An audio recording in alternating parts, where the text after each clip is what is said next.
the 3 decades that followed his death in 1885, the story of the Ocheesee Pond Wildman made the transition from news to legend. Parents and grandparents told the story to children, even as the mysterious creature, whatever he was, disappeared with the grave that contained him. And then suddenly, the story came back to life. Yes, absolutely. It is a real story.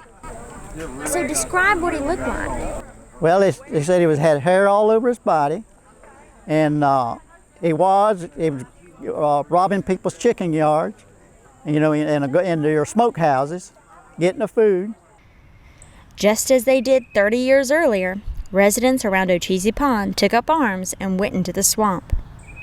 With hunting dogs and their best experts leading the way, they tracked the suspect and finally captured him. And they finally decided they're going to put a stop to it, and a bunch of men got together and rounded him up. And because he was insane, he was unintelligible when they talked to him, and therefore they thought he might have been a patient from Florida State Hospital. This time, there was no doubt that the hairy man was human. His story, however, was just as tragic. My mom told me this story. My mom lived in Shady Grove, Florida. She said that this person that lived there in Shady Grove had this disease. It's called the Werewolf Disease, where you grow hair all over your body. And in the last stages of the Wolfman disease, you become insane. And this individual apparently did, and he took off and ran into the Ocheesee. It was a swamp then. It wasn't a pond. It only was a pond in 1936 when WPA built the dam at the foot of Ocheesee Pond. But it wasn't a pond. It was just a swamp. And so he ran out in there, and the man's name, if I can remember correctly, my mama said the man's last name. Acquired hypertrichosis is a disease that causes hair to grow all over the body at some point after birth. It is sometimes called Werewolf Syndrome. Causes include side effects from certain drugs, cancer, and there may even be links to some eating disorders. There are also genetic causes. In one modern case, at least 17 children in Spain developed the condition in 2019 after a drug mix-up led to them being given minoxidil, a treatment for hair loss, instead of omeprazole, a drug for gastric reflux. The man captured at Ocheesee Pond in the early 1900s was taken to the Florida State Hospital in Chattahoochee. He appears on the census there in 1920 and was still there when records show that he died in 1928. He was buried by relatives in Seminole County, Florida. You might think that the Ocheesee Pond Wildman mystery ends there, with one unexplained and one explained. Think again. There's a story within my own family by who I consider a very credible person, and he told about a situation where he was, I wouldn't say necessarily attacked, but he had a dealings with what he called the hairy man. And he did not say an ape or a chimpanzee or a gorilla. He said a hairy man. Some of the same thing that I saw in the newspaper clippings here of Ocheesee about the wild man.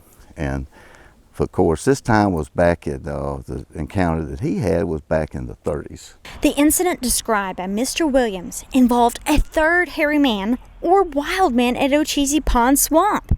His uncle was a child in the decade after the second round of documented encounters.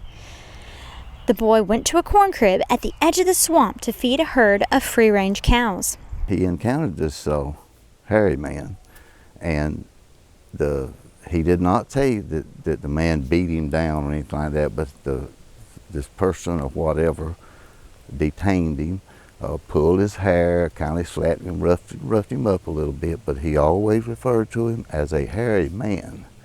And within the family, we speculated, well, someone playing a trick on a small 7, 8-year-old child. And I'm not so sure that that's necessarily what happened, but the hairy man detained him for some length of time there, and he finally was able to get loose and run back home.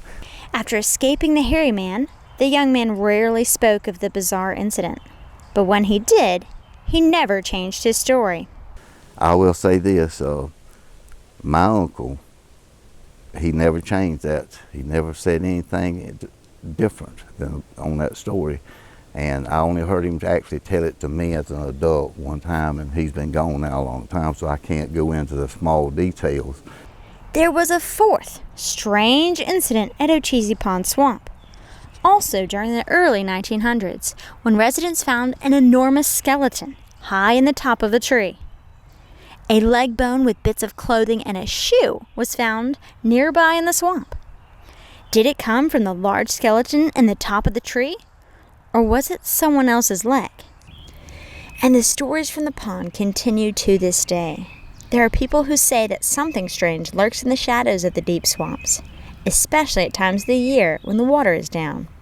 Oh, this is skunk ape territory. I mean, if I were a wild man covered in hair and I didn't want anybody to see me, this would be the spot. I mean, you're just numerous resources as far as fresh water goes, food goes, you know, and just being out in the middle of nowhere. You know, it's super, super isolated out here. So this is definitely a spot that somebody that didn't want to get found would hide. Crystal Gainey and Lindsay Kiefer of Antler Doe Outdoors, who cover the outdoors for 2 Egg TV, spend more time in the swamps and woods of Northwest Florida than anyone we know. It's most all of it is Cypress Swamp with lily pads, and the flowers are blooming out here. There's all kinds of wildlife.